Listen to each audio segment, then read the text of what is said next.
El motor del Kenworth T680, un monstruo de acero y cromo que Ramiro llamaba El Valiente, rugió con la fuerza contenida de un toro de lidia. A sus 65 años, Ramiro había pasado más noches en esa cabina que en su propia cama en Querétaro. La carretera era su verdadera esposa, una amante demandante, solitaria y, a veces, aterradora. Estaba bajando la sierra de Oaxaca, un tramo que conocía de memoria, pero que nunca dejaba de respetarle.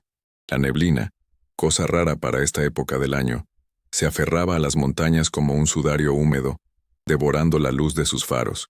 «Noche de perros», murmuró Ramiro, limpiando el parabrisas con un trapo que había visto mejores días.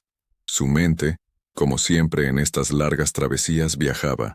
Pensaba en Isabela, su hija, la abogada. Qué orgullo sentía, trabajando en uno de esos despachos imponentes de Polanco, en la Ciudad de México, rodeada de gente que movía el mundo con una firma. Y pensaba en Mateo, su muchacho, trabajando en Houston en el petróleo. Le mandaba fotos junto a máquinas que parecían salidas de una película de ciencia ficción. Habían salido adelante. Él, un simple camionero viudo, había sacado adelante a 2 profesionistas. El recuerdo de Guadalupe, su difunta esposa, le picó en los ojos. «Lo logramos, vieja. Lo logramos». El cansancio se le acumulaba en los hombros. La carga, toneladas de aguacate para el norte, tenía que llegar a tiempo. Pero la sierra no perdona el exceso de confianza. Redujo la velocidad al ver la señal que advertía la proximidad de la curva. No era cualquier curva. Los traileros la llamaban la curva del suspiro. Un voladero de más de 200 metros que había cobrado más vidas de las que nadie quería contar. Justo al entrar en el vértice, con el zumbido del diferencial protestando por el esfuerzo, la vio. No fue una sombra. No fue una ilusión del cansancio. Fue una mujer. Estaba parada a menos de 10 metros del asfalto, justo donde no había acotamiento, solo el abismo. Llevaba un vestido blanco, sencillo, como de manta, que ondeaba en un viento que no existía dentro de la neblina. Su cabello era largo y oscuro, pero lo peor fue su rostro, pálido, con una tristeza que calaba los huesos. Y su mano estaba extendida, como pidiendo un aventón. Ramiro reaccionó por instinto. El instinto de 40 años al volante. Pisó el freno de golpe. El sistema de aire comprimido soltó un bufido ensordecedor, las llantas chirriaron contra el pavimento mojado, y la carga se sacudió violentamente en la caja. «¡Madre Santísima!», gritó. El tráiler se detuvo ocupando los 2 carriles a centímetros del precipicio. Su corazón golpeaba su pecho como un martillo. Encendió las intermitentes, sus luces ámbar parpadeando erráticamente en la niebla. Abrió la puerta. El aire frío de la montaña le golpeó la cara. Bajó con dificultad, sus rodillas quejándose. «Señora, señora, ¿está usted bien? Es peligroso estar aquí». No hubo respuesta. La neblina se arremolinaba, pero la mujer había desaparecido. Ramiro caminó, con el miedo helándole la sangre, hasta el punto donde la había visto.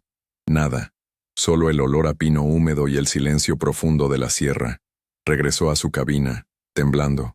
No era el primero. Sabía las historias. Todos los traileros las sabían. Pero una cosa era oírlas en una fonda, con el café caliente y el ruido de los compañeros, y otra vivirla.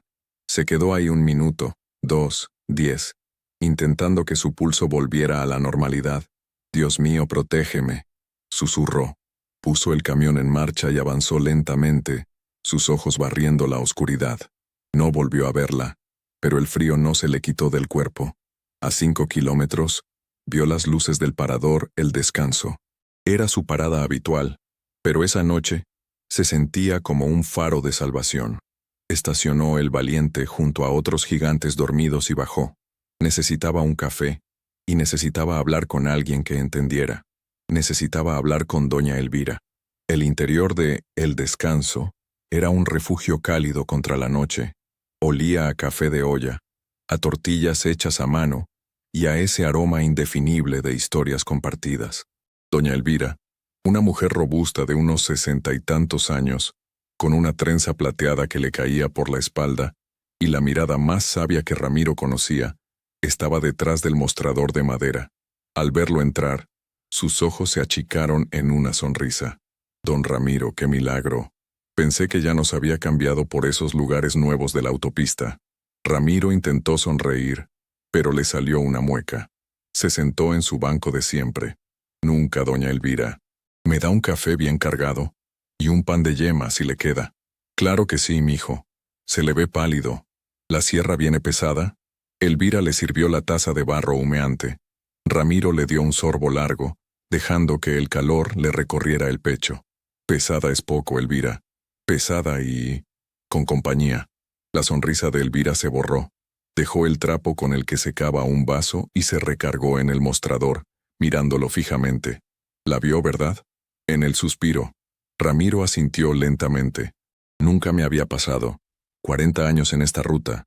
Vi sombras, sentí cosas, pero esto... Elvira, frené de golpe. Pensé que la atropellaba. Estaba ahí, tan real como usted y como yo, un vestido blanco, pidiéndome que parara. Doña Elvira se santiguó. Es Elena, la pobre alma de Elena Menchaca. No descansa, y no va a descansar. ¿Menchaca? Preguntó Ramiro. Como el hacendado. ¿Don Arturo Menchaca? El mismo, dijo Elvira, su voz bajando a un susurro, aunque solo había otros 2 camioneros dormitando en una mesa al fondo. Ella era su segunda esposa, mucho más joven que él, una muchacha buena, de buena familia de Veracruz, pero se enamoró de ese hombre. Se casaron, vivían en la hacienda, esa que está pasando el pueblo de San Miguel, la que parece fortaleza. Ramiro asentía. Conocía la hacienda, un lugar enorme, con muros altos, que siempre le había dado mala espina. Elena era un ángel, continuó Elvira. Bajaba al pueblo, ayudaba a la gente del dispensario, traía juguetes en Navidad.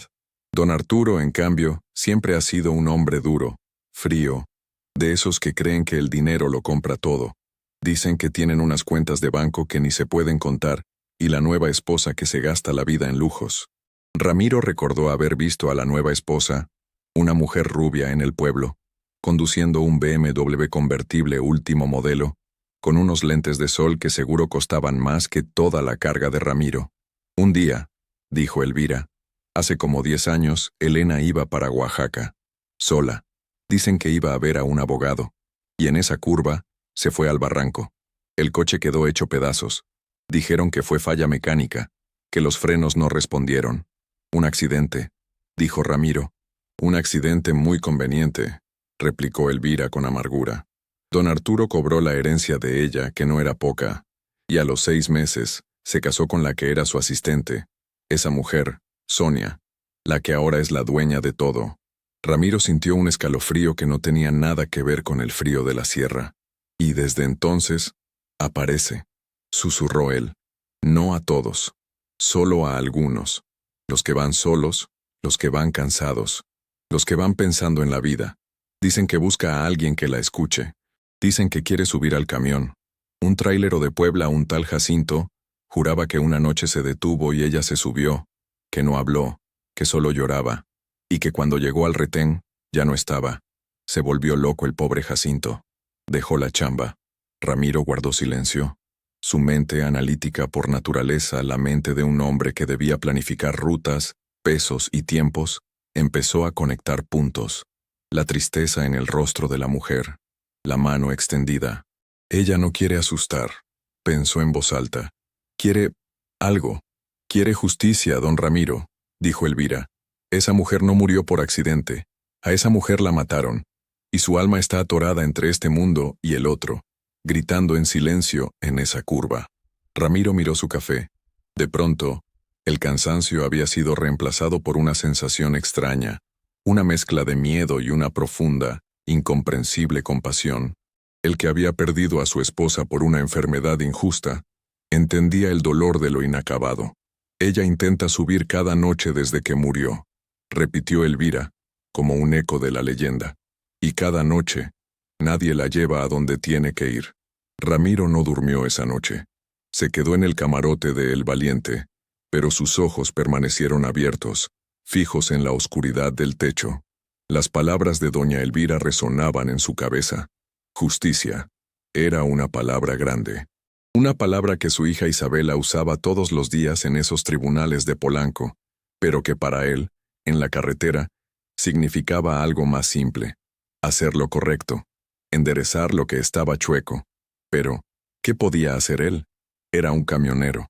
Su trabajo era mover mercancía, no despertar a los muertos ni enfrentar a hacendados poderosos. Sin embargo, la imagen de Elena no se le borraba. Esa tristeza infinita. Era la misma tristeza que había visto en los ojos de Guadalupe en sus últimos días. La tristeza de saber que el tiempo se acababa y aún quedaban cosas por decir. Al amanecer, tomó una decisión. Era una locura. Podía costarle el trabajo. Podía costarle más. Pero la filosofía de vida que había adoptado, inspirada en esos libros de superación que leía en sus descansos, esos que hablaban de tener un propósito definido, le decía que esto no era una casualidad. El destino, o Dios, o como quisiera llamarlo, le había puesto esto enfrente. Llamó a su supervisor en la central. «Jefe, buenos días.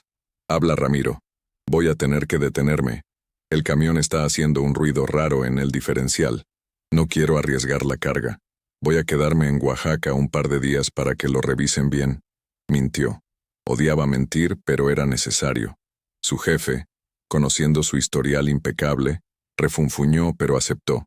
«Más le vale que sea rápido, Ramiro. Esa carga es para exportación». «Entendido, jefe. Lo más rápido posible». Colgó y respiró hondo. El primer paso estaba dado. Ahora, el segundo. Marcó el número de su hija. «Papá, qué milagro. ¿Todo bien? ¿Ya llegaste a la frontera?»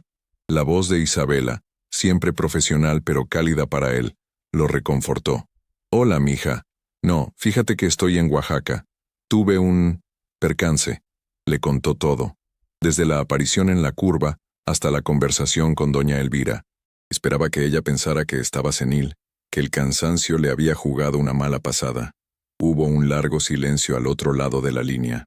«Papá», dijo Isabela finalmente. Su tono había cambiado. Ya no era la hija, era la abogada. «Lo que me estás contando es increíble, pero te creo.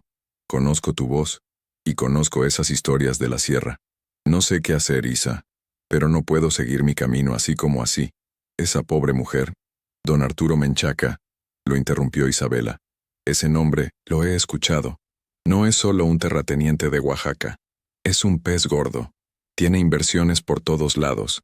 Se mueve en círculos muy altos aquí en la ciudad. Es peligroso, papá». «Lo sé, mija, pero no me pidas que me dé la vuelta». Ramiro sintió una determinación que lo sorprendió a sí mismo. «Quiero que me ayudes. Tú sabes de esto. Si doña Elvira tiene razón, si a esa mujer la mataron, tiene que haber algo. Un reporte de accidente, un testamento». Isabela suspiró. «Papá, eso fue hace 10 años. Los archivos deben estar enterrados, pero déjame ver. El reporte del accidente debería ser público. Y el testamento, si hubo uno, también. Voy a mover mis contactos. Pero prométeme que te vas a cuidar. No te acerques a esa hacienda. No hables con nadie más. Voy a estar en un hotelito en la ciudad, como un turista más. Te lo prometo, mija. Cuídate tú también». Colgaron. Ramiro se sintió más ligero. Ya no estaba solo en esto. Tenía un plan. Su mente, acostumbrada a la logística, empezó a trazar una ruta. Necesitaba más información local.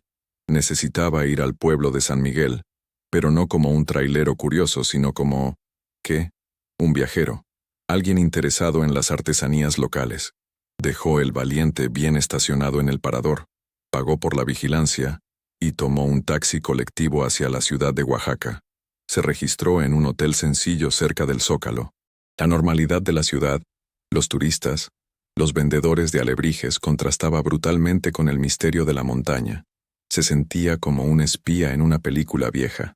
Esa tarde, Isabela llamó. «Papá, tengo algo. Es preliminar. El reporte del accidente es perfecto. Demasiado perfecto. Falla catastrófica e impredecible del sistema de frenos. Firmado por un perito que, curiosamente, se mudó a Miami un mes después del dictamen. Y el auto fue declarado pérdida total y chatarrizado de inmediato. ¿Y el testamento?», preguntó Ramiro. «Ahí está lo bueno. Elena Menchaca, de soltera Elena Sandoval, tenía una fortuna considerable por su propia familia, inversiones en Veracruz.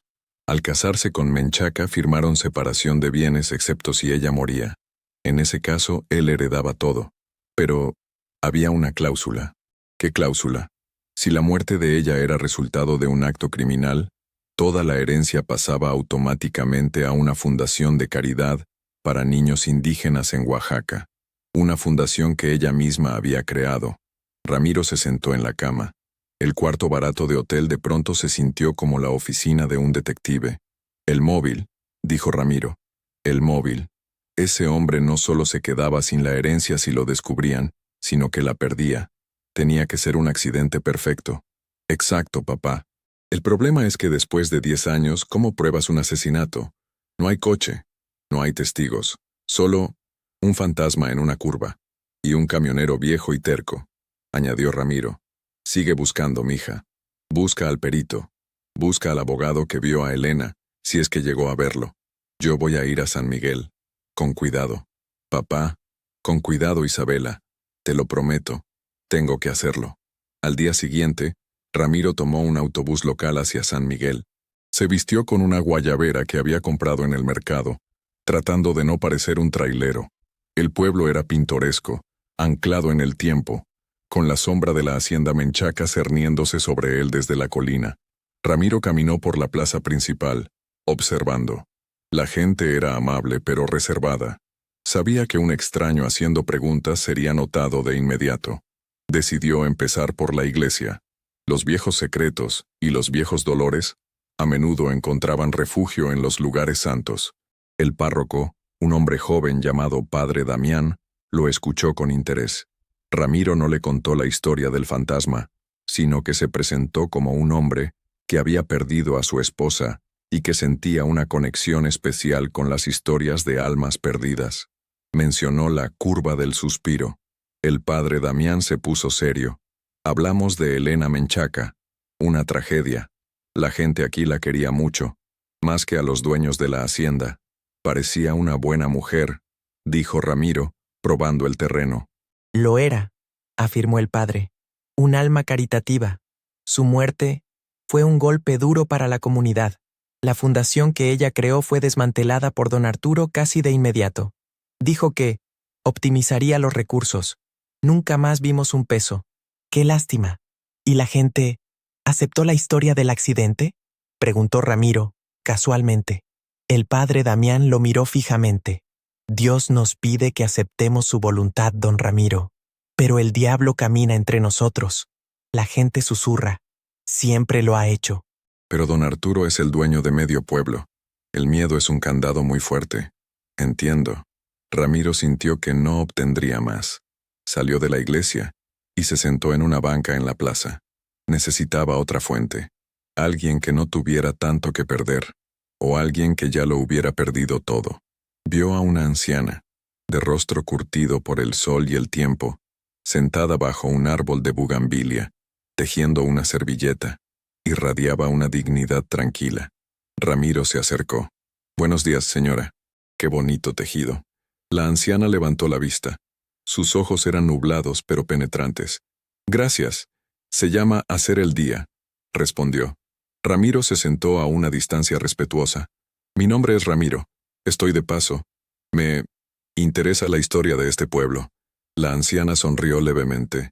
«El pueblo no tiene historia. Solo tiene memoria. Y la memoria pesa». Hablaron de cosas triviales, del clima, de la cosecha de maíz. Ramiro le contó de sus hijos, de su orgullo por ellos. La anciana, que dijo llamarse Doña Trinidad, le contó de sus nietos en Los Ángeles. Se estableció una conexión, la conexión de los que han vivido lo suficiente para valorar el pasado.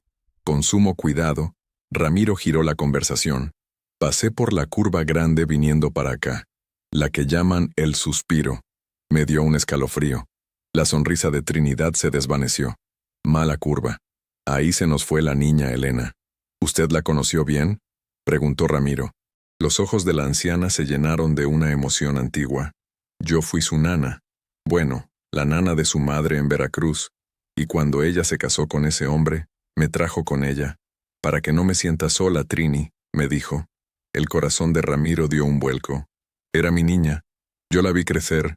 Vi cómo ese hombre le apagaba la luz. Ella no era tonta. Sabía en lo que se había metido. ¿Qué sabía ella, doña Trinidad? Preguntó Ramiro en voz baja. Sabía de la otra, la tal Sonia. Sabía que él solo quería el dinero de su familia. Esas bolsas carísimas que la nueva esposa usa, Sonia ya las tenía antes de la muerte de mi niña. Un día, Elena la encontró en la casa principal, usando uno de sus vestidos. Un vestido de seda finísimo que le había traído su papá de Europa. Discutieron. Fuerte. Trinidad hizo una pausa, perdida en el recuerdo. Esa noche, Elena me dijo, Trini, tengo miedo. Arturo es capaz de todo.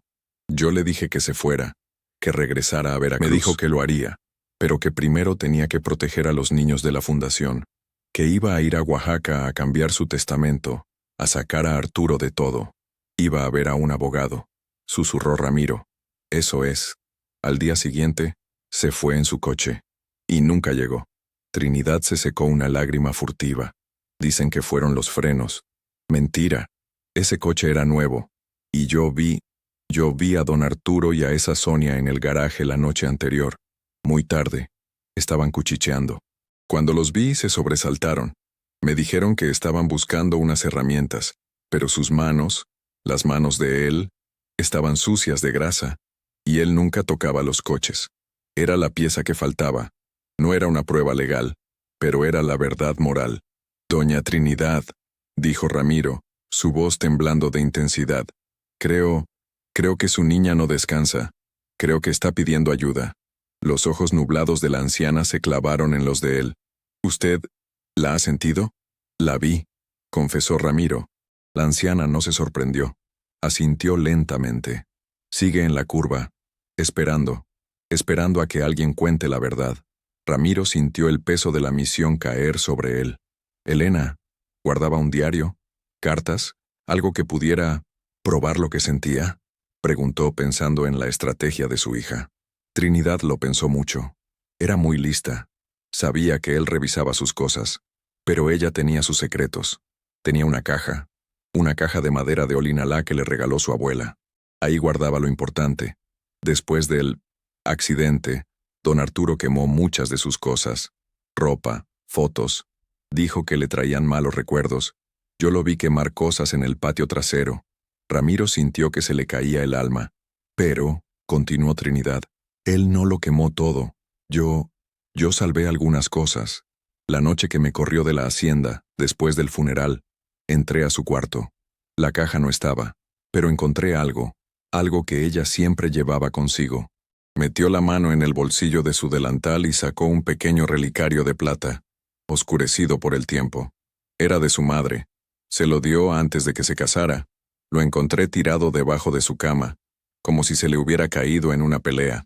Ramiro lo tomó. No era un diario, no era una prueba, pero era algo, un vínculo. Gracias, doña Trinidad. Voy a hacer lo que pueda. Por Elena. Vaya con Dios, Ramiro. Y cuídese de la sombra de ese hombre. Ramiro regresó a Oaxaca sintiendo que tenía una brasa en las manos. El relicario era hermoso, pero no era la prueba que Isabela necesitaba. Llamó a su hija esa noche, la frustración evidente en su voz. Le contó la historia de doña Trinidad. Es un testimonio poderoso, papá, pero es la palabra de una anciana contra un hombre con un ejército de abogados.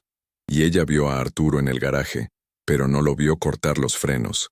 Necesitamos algo escrito por Elena. Un diario. Una carta. Trinidad dijo que él quemó todo, Isa. La caja de Olinalá desapareció. No te rindas, papá. Déjame pensar. Ramiro colgó y se quedó mirando el relicario. Lo abrió. Dentro había una foto diminuta de una mujer mayor, seguramente la madre de Elena. Y detrás de la foto, doblado en un cuadrito minúsculo, había un papel. Sus manos, grandes y callosas por el volante, batallaron para sacarlo. Era un recibo de una caja de seguridad en un banco de Oaxaca, el Banco del Sureste. El recibo estaba fechado 2 días antes del accidente. Ramiro sintió un golpe de adrenalina. ¡Mi hija! Marcó de nuevo el número de Isabela. La encontré. Bueno, creo. Un recibo. Una caja de seguridad. Isabela se emocionó. Papá, eso es, ahí debe estar. El diario, cartas, el testamento original. El problema es, no podemos abrirla. Necesitamos una orden judicial. Y para eso necesitamos pruebas. Es un círculo vicioso. O, la llave. ¿La llave? ¿Dónde estaría la llave? Dijo Ramiro. Trinidad dijo que la caja de Olinalá desapareció. ¿Y si la llave estaba ahí? ¿Y si Arturo la tiene? Es lo más probable, y nunca nos la dará. Papá, esto se complica. Voy a hablar con un colega mío aquí, un especialista en derecho sucesorio. Quizás podamos argumentar la cláusula de caridad, pero necesitamos más. Mientras tanto, tú, no hagas nada. Pero Ramiro no era un hombre de no hacer nada. Tenía el testimonio de Trinidad y el recibo. Tenía que haber otra forma. Se le ocurrió una idea. Una idea terrible, peligrosa pero que podría funcionar. Si no podía ir por la ley, iría por la conciencia. Decidió que era hora de enfrentar al diablo en su propia casa. Al día siguiente, Ramiro no tomó un autobús. Se dirigió al parador y encendió El Valiente. El rugido del motor le dio confianza. Condujo su tráiler, su armadura de acero, por el camino de terracería que llevaba a la entrada de la hacienda Menchaca. Los guardias de seguridad en la reja lo miraron como si fuera una aparición.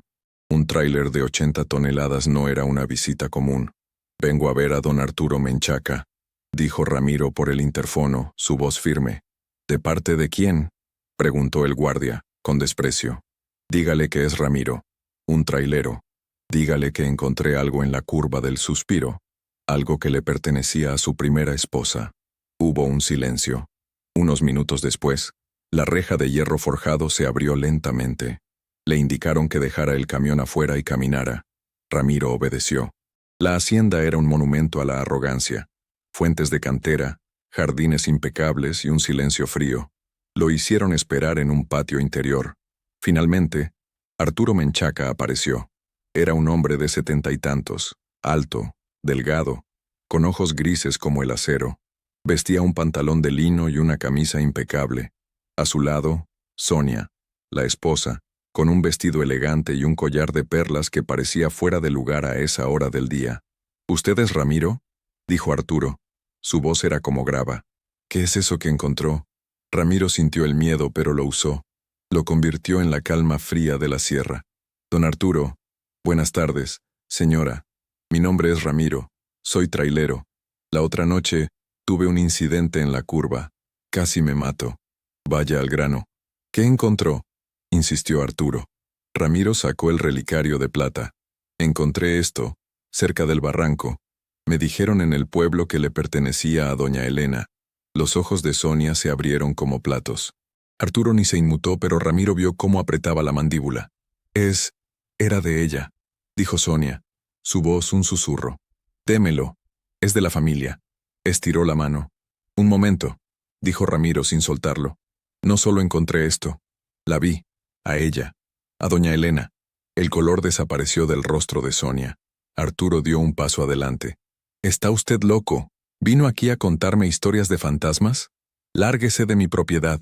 No estoy loco, señor, dijo Ramiro, manteniendo la voz baja. La vi tan claro como lo veo a usted. Y no estaba en paz. Estaba triste. Estaba pidiendo ayuda. Me dijo que la habían matado. ¡Basura!, gritó Arturo. ¡Seguridad! Me dijo que la llave de la caja. La verdad está en la caja, soltó Ramiro. Fue un disparo en la oscuridad, y dio en el blanco. Sonia soltó un pequeño gemido y se llevó la mano al pecho. Arturo se congeló. Su máscara de frialdad se rompió por un segundo, revelando el pánico que había debajo.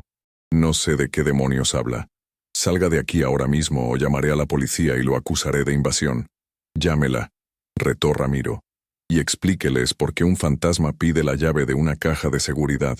Explíqueles lo que doña Trinidad vio en el garaje la noche antes del accidente. El golpe fue brutal. Arturo levantó la mano para golpear a Ramiro, pero se contuvo. Sonia estaba temblando. Arturo, él sabe, balbuceó ella. Cállate, imbécil, le espetó él. Luego, mirando a Ramiro con un odio puro. Usted no sabe nada. Es un pobre diablo que busca dinero. ¿Cuánto quiere por el relicario y por su silencio? Ramiro sintió una oleada de asco. No quiero su dinero, don Arturo. Quiero que ella descanse. Y no va a descansar hasta que la verdad salga de esa caja. Usted tiene la llave. Sé que la tiene. Y ahora, sé que usted sabe que yo lo sé. Ramiro se dio la vuelta. Buenas tardes. Caminó lentamente hacia la salida. Cada paso era una victoria. No lo detuvieron. Había plantado la semilla del miedo. Sabía que Arturo Menchaca era un hombre acostumbrado a controlar todo. Ahora, algo estaba fuera de su control. Y un hombre como él cometería un error. Ramiro regresó a su hotel en Oaxaca. Su corazón latía con fuerza. La confrontación había sido más intensa de lo que esperaba. Sabía que había movido el avispero. Llamó a Isabela. Mi hija, hice algo imprudente. Le contó la visita a la hacienda. Isabela casi gritó por el teléfono. Papá, ¿estás loco? Pudieron haberte matado. Esa gente no juega. Lo sé, mija. Pero funcionó. Reaccionaron. Especialmente cuando mencioné la llave y la caja. Ellos la tienen. Y ahora están asustados. Y la gente asustada comete errores. O silencia a la gente que la asusta, replicó Isabela, su voz llena de angustia. Papá, vete de ahí. Toma tu camión y vete. Ya me diste suficiente. Con el testimonio de la nana y la reacción de ellos, puedo hablar con un fiscal de confianza en la capital. Podemos intentar conseguir una orden para el banco. No, mija, aún no. Van a mover la caja, o van a destruir lo que hay adentro. Están acorralados. Van a actuar rápido. Tenemos que estar listos. Papá, ¿qué estás planeando? Vigilancia, dijo Ramiro. Es lo único que nos queda. Voy a vigilar el banco. Tú no eres detective, papá. Eres un trailero. Esto es demasiado. Un trailero sabe esperar, Isabela.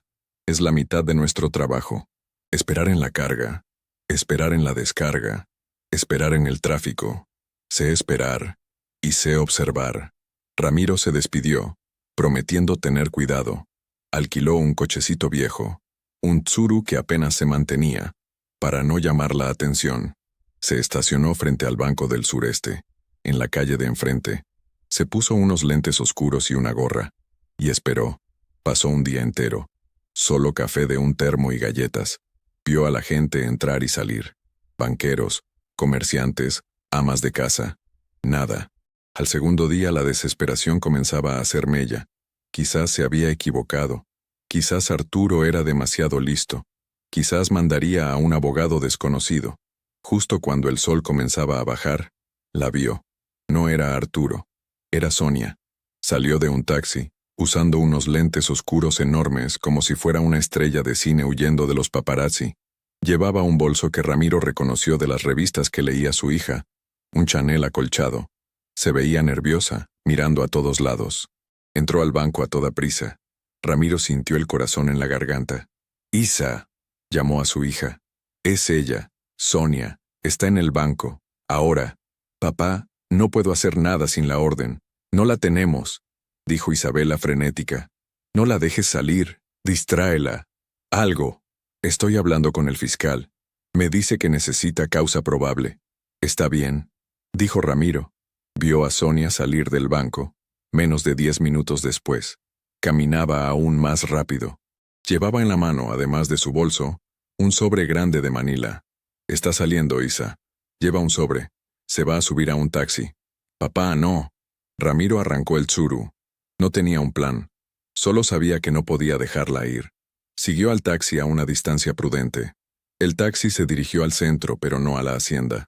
Se detuvo frente a un restaurante lujoso, de esos con valet parking. Sonia bajó y entró. Ramiro se estacionó más adelante. ¿Qué hacía? No podía entrar. No podía quitarle el sobre. Estaba atrapado. Mientras dudaba, vio algo que le heló la sangre. Una camioneta negra sin placas se estacionó bruscamente detrás del taxi. 2 hombres bajaron. No eran meseros. Eran del tipo que Arturo Menchaca tendría en su nómina. Siguieron a Sonia adentro del restaurante. Ramiro entendió de golpe. Arturo no confiaba en ella. La había mandado a sacar los documentos, pero ahora iba a quitárselos. Y quizás a silenciarla a ella también. Isa, dijo Ramiro al teléfono. Arturo mandó gente. Van a lastimarla. Están en el restaurante Las Columnas. «Papá, sal de ahí», gritó Isabela. «Llama a la policía». «No hay tiempo». Ramiro bajó del coche. Corrió hacia el restaurante. Le dijo al valet: «¡Fuego! Hay fuego en la cocina de atrás». El valet entró gritando. Ramiro entró detrás de él en medio de la confusión. Vio la escena al fondo. En un reservado, los dos hombres forcejeaban con Sonia. Ella se aferraba al sobre. «Suéltame. Arturo me lo prometió», gritaba ella. «El patrón dice que le des eso, y que te vayas de viaje. Lejos», dijo uno de los hombres, sacando algo que brilló. Ramiro no lo pensó. Agarró un extintor de la pared. «¡Fuego!», gritó con toda la fuerza de sus pulmones y activó el extintor, llenando el área de polvo químico blanco. La gente gritaba. Los hombres soltaron a Sonia, tosiendo, cegados. Ramiro agarró a Sonia del brazo. «¡Corra! Quieren matarla». Sonia, aterrorizada y confundida, lo siguió. Ramiro la sacó por la puerta de servicio hacia el callejón. «Suba a mi coche, rápido». La metió en el suru y arrancó, justo cuando los hombres salían tosiendo del restaurante. Condujo erráticamente, perdiéndose en el tráfico de Oaxaca. Sonia lloraba histéricamente en el asiento del copiloto, aferrada al sobre. «¿Quién es usted? ¿Por qué me salvó?» «Soy el hombre de la hacienda. El trailero. Ramiro». Sonia lo miró, el terror dando paso a la comprensión. Él iba a matarme. Me usó para sacar las pruebas y luego deshacerse de mí. Todo el tiempo lo supo, ¿verdad?, dijo Ramiro, su voz dura. Sonia asintió, las lágrimas ensuciando su maquillaje caro. Yo era su amante. Le dije que Elena iba a cambiar el testamento. Él me dijo que se encargaría, que seríamos ricos, que nos iríamos a Europa. Yo solo quería una vida mejor, salir de la miseria, y lo ayudó a matar a una buena mujer. El silencio en el coche fue pesado. «Tome», dijo Sonia extendiéndole el sobre con mano temblorosa. «Tómelo. Húndalo como él intentó hundirme a mí. Aquí está todo. El diario de Elena, las cartas que le escribió a su abogado, la prueba del perito que sobornó. Todo». Ramiro tomó el sobre. Era grueso. Era la vida de Elena. «Tiene que declarar, señora. Con esto y con su testimonio podemos hacer justicia». Sonia lo miró, sus ojos rojos e hinchados. «Me matará. Arturo me encontrará donde sea». «Mi hija es abogada», dijo Ramiro. «En la capital. Podemos ponerla en protección de testigos. Es su única salida. O testifica contra él, o pasa el resto de su vida huyendo de él, o de la cárcel». Sonia cerró los ojos. «Está bien. Lo haré. Lo haré por lo que queda de mi alma. Y por ella, por Elena. Nunca quise que muriera». Ramiro asintió. Condujo directamente a las oficinas de la Fiscalía Estatal, no sin antes llamar a Isabela. «Mija, tenemos todo. Y tenemos a la testigo principal. Llama al fiscal. Vamos para allá». El escándalo fue mayúsculo. La detención de don Arturo Menchaca sacudió a la sociedad oaxaqueña y resonó hasta los círculos de poder en la Ciudad de México. El contenido del sobre era devastador. El diario de Elena detallaba el abuso psicológico, el miedo que le tenía a Arturo y su descubrimiento de la infidelidad con Sonia. Documentaba su decisión de cambiar el testamento para proteger a la Fundación de Niños. La última entrada, escrita la mañana de su muerte, era escalofriante. «Arturo estuvo en el garaje anoche. Dijo que revisaba una llanta. Actuaba extraño. Tengo un mal presentimiento. Rezaré a la Virgen de Juquila en el camino. Si algo me pasa, no fue un accidente. Fue él».